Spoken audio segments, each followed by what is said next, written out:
सुंदरता के गुरूर में चूर शहजादी बानो अपने माँ बाप की इकलौती संतान थी। जब वो सवारी के लिए निकलती तो लोग अपने घरों में दुबक जाते, दरवाजे खिड़कियाँ बंद कर लेते, दुकानदार अपनी दुकानों के पर्दे गिरा देते, राहगीर अपनी राह से हटकर गली कूचों में चले जाते। अगर गलती से कोई राह में रह जाता तो उनके लिए जहाँ है वहीं औंधे मुंह लौटने का सख्त शाही फरमान था। जो बादशाह के इस शाही फरमान के खिलाफ जाता उनकी आंखों में तपते गर्म सरिये डालने का रूह कपा देने वाला कानून था। एक दिन शहजादी बानो की सवारी उसके ढेरों अंगरक्षकों सहित बाजार से गुजर रही थी। तभी बाजार के दूसरे रास्ते से एक बूढ़े राहगीर ने प्रवेश किया। तेजी से आगे बढ़ते शहजादी के काफिले को जब बूढ़े राहगीर ने अपनी तरफ आते देखा तो उसके पास इतना समय भी नहीं था कि वो भागकर कहीं छुप जाए। वो एक गरीब बूढ़ा मछुआरा था जिसके सिर पर मछलियों से भरी टोकरी थी। टोकरी को फेंक कर औंधे मुंह जमीन पर लेटता तो उसकी सारी मछलियाँ मर जाती। काफिला उसके पास आ पहुँचा। शहजादी के सिपाहियों ने उसे गिरफ्तार कर लिया। घमंडी शहजादी ने उसको देख अपने सिपाहियों को आदेश दिया, इस दुस्साहसी को कैद कर लिया जाए और शाही फरमान के अनुसार 2 दिन बाद इसकी मलिन आंखों में तपता गरम सरिया डाला जाए। इतना सुनकर बूढ़ा मछुआरा थर थर कांपने लगा और बोला, ए शहजादी, ए मल्लिका, मुझ गरीब मछुआरे की उम्र का लिहाज करते हुए मुझे रहम की बख्शीश दो। पर शहजादी बानो पर बूढ़े मछुआरे की बातों का कोई असर नहीं हुआ। उसने कहा, इस कमबख्त की आंखें फोड़ दो। इतना कहकर वो अपने काफिले के साथ आगे बढ़ गई। बूढ़ा मछुआरा कांपता हुआ माफी की भीख मांगता रह गया। डर के मारे उसके हाथ पैर कांप रहे थे, जिससे उसकी मछलियाँ बिखर गईं। बहते नेत्रों के साथ वो मछलियाँ उठाने लगा तो शहजादी के सैनिकों ने धमकाते हुए कहा, क्या कर रहा है बदतमीज बूढ़े, तूने रास्ते को खराब कर दिया, तेरे पास इन सब के लिए समय नहीं है। इतने में एक नवयुवक आया और बूढ़े की मछलियाँ इकट्ठी कर उसके टोकरे में डाल दी। सिपाहियों ने गुस्से में नवयुवक से कहा, चल यहाँ से, अपना रास्ता नाप। नवयुवक लड़का मन ही मन शहजादी को सबक सिखाने का निश्चय कर वहाँ से चला गया। शहजादी का खोखला गुरूर तोड़ने की ठान चुका नवयुवक जब खोजबीन करने और अंदर घुसने का रास्ता देखने शहजादी के महल के पास पहुंचा तो उसने देखा वहाँ बहुत कड़ा पहरा था। कदम कदम पर शहजादी के सिपाही उसके महल की पहरेदारी कर रहे थे। अच्छी तरह से ताक झांक कर वो सही मौके के इंतजार में वापस लौट गया। शहजादी अपने महल के चारों ओर इतना सख्त पहरा रखती थी। रात को जब वो सोती तो उसके कमरे में भी उसके खास पहरेदार पलंग के चारों ओर खड़े होकर उसकी निगरानी करते। फिर एक दिन शहजादी के दिल में पता नहीं क्या आया कि वो अकेली सोने को तैयार हो गई। इसी मौके की तलाश में नवयुवक बहुत दिनों से था। आधी रात को वो महल के सभी पहरेदारों को चकमा देते हुए शहजादी के कमरे में दाखिल हुआ। देखा शहजादी पूरे इत्मीनान से सो रही थी। पूरे कमरे में एक से बढ़कर एक शाही चीजें रखी हुई थी। तभी उसकी नजर वहाँ रखे लाल पत्थर पर गई, जिसकी चमक से पूरे कमरे में रोशनी फैली हुई थी। उसने चुपचाप वो हीरा उठाया और जिस रास्ते आया था उसी रास्ते महल से चला गया। शहजादी की नींद खुली और कमरे में अंधेरा देखा तो वो घबरा गई।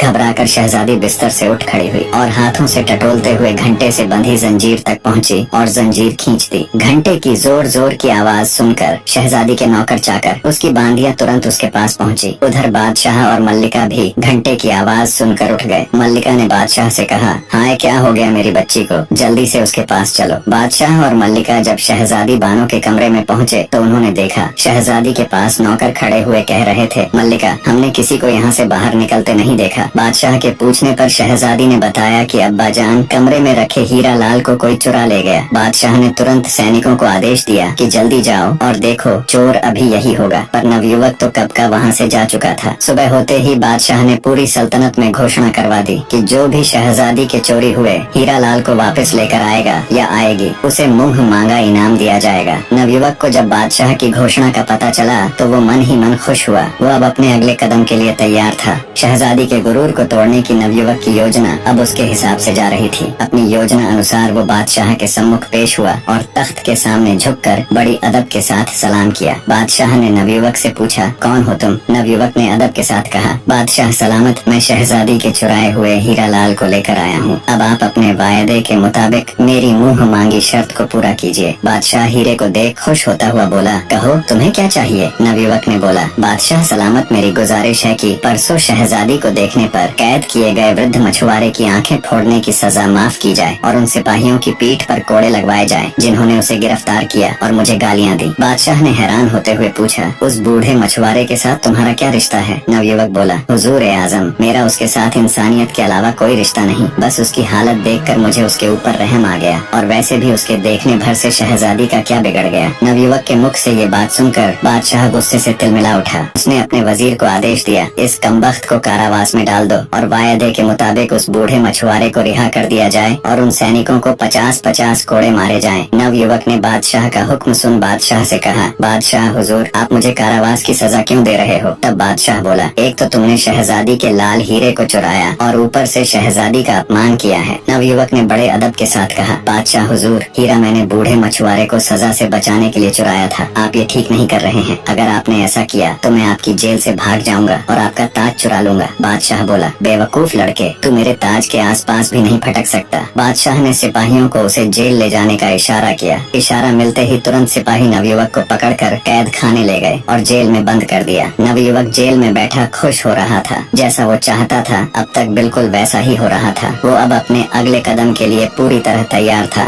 बादशाह शहजादी के पास गया और हीरा लाल देते हुए उसे सारी दास्तान सुनाई। शहजादी ने कहा, अब्बा जान, उस दुस्साहसी की इतनी मजाल कि उसने मेरे कमरे से हीरा लाल चुराया और अब आपका ताज चुराने की फिराक में है। उस दुष्ट व्यक्ति को बीच चौराहे पर खड़ा करके उसके दोनों हाथों को कटवा दीजिए ताकि फिर कभी कोई ऐसी जरूरत करने की सोचे तक नहीं। बादशाह ने शहजादी से कहा, बेटी तुम चिंता मत करो, जैसा तुम कहती हो उसके साथ वैसा ही किया जाएगा। बादशाह ने पूरे राज्य में घोषणा करवा दी कि कल सुबह राज्य का हर व्यक्ति शहर के चौराहे पर आ जाए। बीच चौराहे पर शहजादी के महल में चोरी करने वाले दुष्ट नौजवान व्यक्ति को खड़ा कर उसके दोनों हाथ काटे जाएंगे। बादशाह का वजीर जब कैद खाने जाकर नवयुवक को ये खबर देता है तो नवयुवक जोर जोर से हंसने लग जाता है और कहता है, तुम सब पागल हो गए हो, सुबह तक यहाँ कौन रुकेगा? मैं तो आज रात ही बादशाह का ताज लेकर यहाँ से फुर्र हो जाऊंगा। वजीर ने कैद खाने के दरोगा को हुक्म देते हुए कहा कि आज रात कैद खाने के चारों ओर सख्त पहरा लगवा दीजिए। सुबह हुई तो बादशाह ने वजीर को हुक्म दिया, जाओ जल्दी लेकर आओ, उस कमबख्त को उसके हाथ कटते देखने के लिए मैं स्वयं भी बेताब हूँ। वजीर जी हुजूर कहकर तुरंत कारावास की ओर चल दिया। उसने कारावास के दरोगा को कहा, उस नवयुवक को लेकर आओ। दरोगा जब जेल के अंदर जाकर देखता है तो उसे वहाँ सिर्फ हथकड़ियाँ पड़ी हुई मिलती हैं। ये देखकर दरोगा के पैरों नीचे से जमीन खिसक जाती है। वो भागकर वजीर के पास जाता है और बताता है कि हुजूर साहब, वहाँ तो सिवाय हथकड़ियों के कुछ नहीं है, लड़का जेल से भाग चुका है। वजीर बोला, बादशाह सलामत, अब तुम्हें नहीं बख्शेंगे। दरोगा बोला, हुजूर साहब, पता नहीं उस लड़के ने कैसे किया, क्योंकि आज रात तो मैं खुद उसकी निगरानी कर रहा था और थोड़ी थोड़ी देर में जाकर उसको चेक कर रहा था। वजीर बोला, मुझे कुछ नहीं पता, तुम बादशाह सलामत के पास चलो। दरोगा को लेकर वजीर बादशाह के पास पहुंचा और सारा माजरा बताया तो बादशाह का मुंह पीला पड़ गया, जैसे एकदम उसके शरीर से उसके प्राण निकल गए हों। वो आनंद फानंद में अपने शयन कक्ष की ओर दौड़ा। देखा तो उसका मुकुट भी गायब था। बादशाह को काटो तो खून नहीं।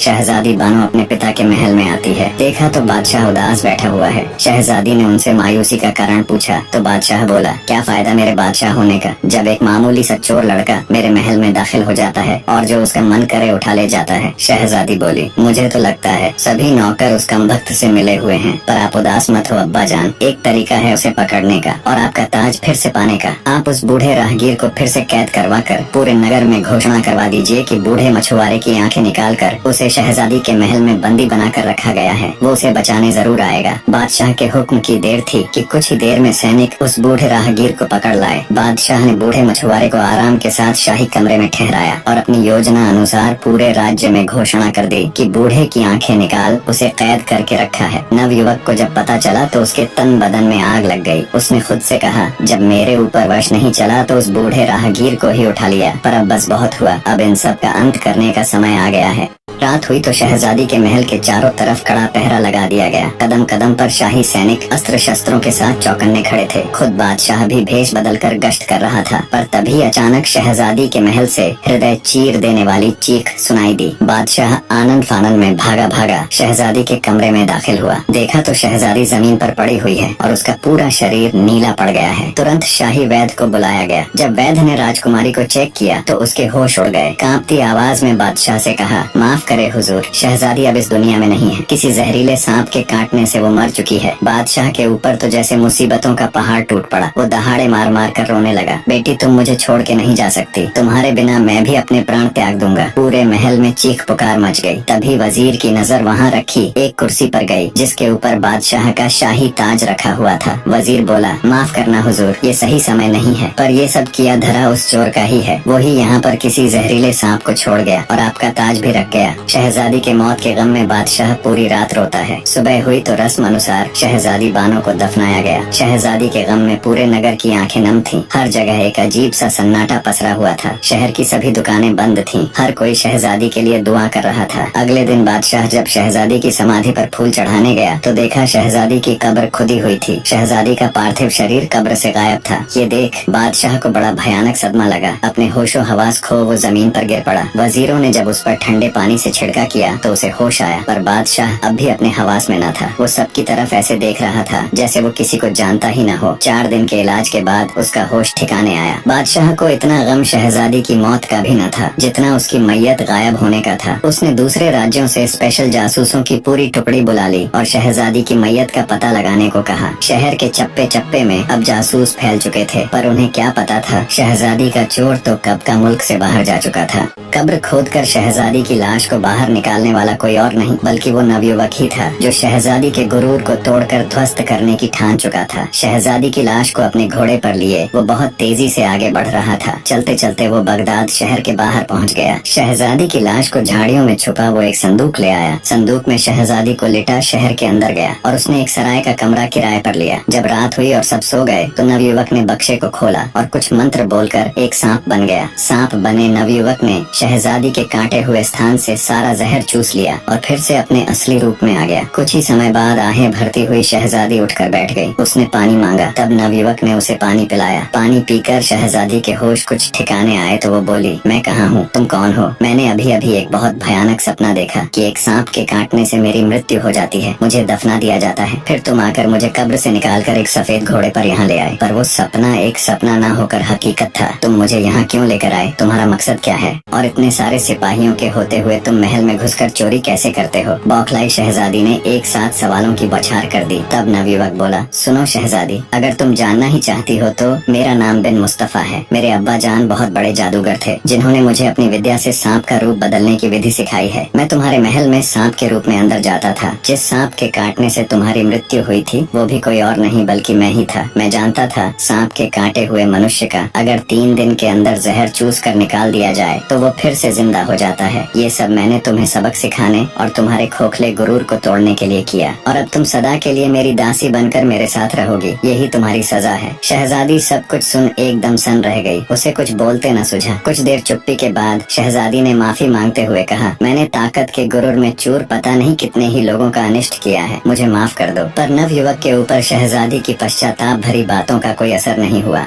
शहजादी को अपने घर लाकर एक बंदी या फिर ये कहे एक दासी की तरह नवयुवक रखने लगा। कुछ दिन तक तो शहजादी ने नवयुवक से मिन्नतें की कि वो उसे उसके पिता के पास छोड़ आए, पर नवयुवक को उसके ऊपर विश्वास न था। उसे लगता था शहजादी ये सब मजबूरी में और उसकी कैद से छुटने के लिए बोल रही है। समय बीतता गया। शहजादी अब अपना पूरा अहंकार त्याग कर एक पत्नी की तरह घर का सारा काम करती और नवयुवक की हर छोटी से छोटी बात का ख्याल रखती। धीरे धीरे नवयुवक के दिल में भी शहजादी के प्रति कठोरता की जगह नरमी ने ले ली। वो उसे चाहने लगा। फिर सोचा, मैं कहाँ एक छोटे से जादूगर का लड़का और वो मुल्क की शहजादी। फिर एक दिन ऐसा आया जब नवयुवक ने शहजादी को परखने के लिए घर पर अकेला छोड़ दिया और भागने का पूरा मौका दिया और सोचा रात को जब लौटूंगा तब शहजादी मुझे मिल गई तो उसके सामने अपने दिल की बात कह दूंगा। रात तक का समय नवयुवक ने बड़ी मुश्किल से काटा। रात हुई तो वो धड़कते दिल के साथ घर की ओर चल दिया। उसके मन में ढेरों विचार एक साथ चल रहे थे। नवयुवक जब रात में घर आया तो उसने देखा शहजादी कहीं नहीं गई बल्कि रोजमर्रा की तरह अपने कामों में तल्लीन थी। आज पूरा दिन सोचने समझने और विचार करने के बाद उसने फैसला लिया कि शहजादी के साथ उसका कोई भविष्य नहीं है। उन दोनों के बीच प्रतिष्ठा और रुतबे की बहुत बड़ी दीवार है तो वो उसे सही सलामत बादशाह के पास ही छोड़ आएगा। सुबह हुई तो शहजादी को लेकर वो बादशाह के पास गया। जब बादशाह ने अपनी बेटी को सही सलामत देखा तो उसकी आंखों से खुशी की अश्रुधारा बह निकली। उसने शहजादी को गले लगा लिया और ढेरों सवाल एक साथ दाग दिए। तब नवयुवक ने बादशाह से माफी मांगते हुए सारा किस्सा कह सुनाया। सब सुनकर बादशाह ने अपने वजीर को हुक्म दिया कि इसे अभी फांसी के तख्ते पर चढ़ा दो। पर शहजादी ने अपने पिता से कहा, नहीं अब्बाजान, इसने मेरा अहंकार नष्ट करने के लिए ये सब किया। अब मैं इसे अपने हृदय से अपना पति मान चुकी हूँ। अगर इसे कुछ हुआ तो मैं भी अपने प्राण त्याग दूंगी। बेटी के मुँह में मजबूर बादशाह ने दोनों का निगाह करवा दिया। अब पहले जैसा कोई कानून नहीं रहा। प्रजा भी अब खुशी से रहने लगी। इधर शहजादी और नवयुवक भी एक दूसरे के साथ खुश थे।